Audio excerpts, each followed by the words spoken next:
Dan pemirsa, kami lanjutkan perbincangan bersama mantan Komisioner KPU RI I Gusti Putu Arte. Pak Putu, selamat siang. Selamat siang Bung Anggi, selamat siang pemirsa Metro TV di seluruh Indonesia. Pak, jadi kan kita melihat ya ada kendala 2 provinsi. Jadi kemarin sebenarnya ada 4 ya, kemarin 2 sudah selesai, 2 lagi di hari ini. Pertanyaan saya, ketika zaman Anda dulu, apakah memang harus didatangkan semua ke Jakarta, Pak? Apakah tidak bisa daring? Sebetulnya kita kalau bicara aturan hukumnya, tidak pernah ada regulasi yang menyalahkan apakah dia offline atau online ya. Itu prinsip yang pertama. Regulasi baik di level undang-undang maupun di level peraturan KPU hanya mengatakan bahwa rekapitulasi nasional dilaksanakan dalam sebuah rapat pleno terbuka yang dihadiri oleh kepala saksi.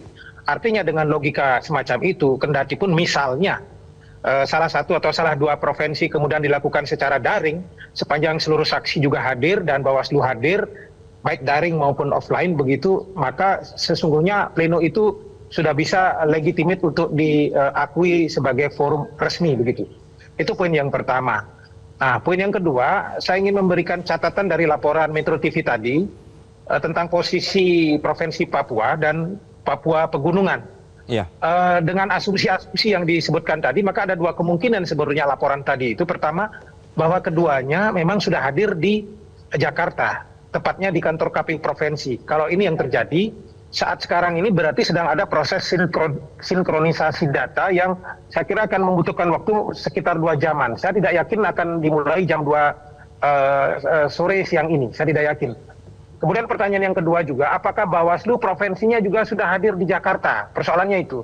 Kalau Bawaslu provinsinya tidak hadir di Jakarta, sementara Bawaslu RI sendiri tidak memperoleh data yang cukup, maka juga tidak akan mungkin bisa dilaksanakan pleno secara offline di kantor KPU, sehingga masih harus menunggu para pihak. Kecuali kalau kemudian Bawaslu provinsinya tidak hadir, tapi Bawaslu RI-nya memiliki data dan memberikan garansi tanpa provinsi pun bisa dilaksanakan, diwakili oleh Bawaslu Republik Indonesia, maka tidak ada persoalan dan itu bisa jalan.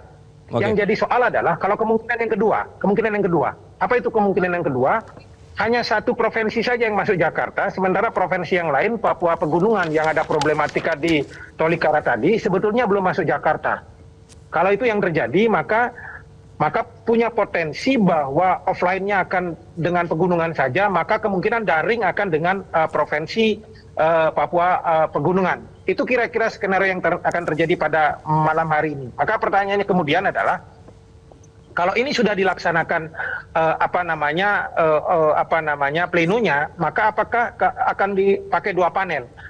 Kalau cuma 1 provinsi saja, maka akan dilakukan di panel atas saja.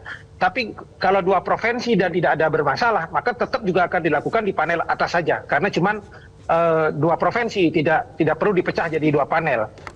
Hanya kemudian kemungkinan akan penetapannya paling cepat sekitar jam 8 malam nanti. Kalau sudah selesai penetapan nasionalnya ya, setelah selesai tarawih dan lain sebagainya. Tapi kalau misalnya dua-duanya hadir hari ini dan dilakukan 2 panel, maka sebelum maghrib saya kira penetapan nasional sudah bisa dilakukan. Karena tiap provinsi cuma akan membacakan 3 data. PPWP calon presiden dan wakil presiden, kemudian DPR RI dan DPD. Kira-kira skenario-skenario itu yang terjadi. Artinya apa? Sebetulnya dengan seluruh kondisi terburuk yang terjadi hari ini, sekurang-kurangnya jam 9, jam 10 malam, penetapan nasional sudah bisa dilakukan pada malam hari ini. Saya kira begitu update-nya, analisisnya kira-kira Bu Anggi.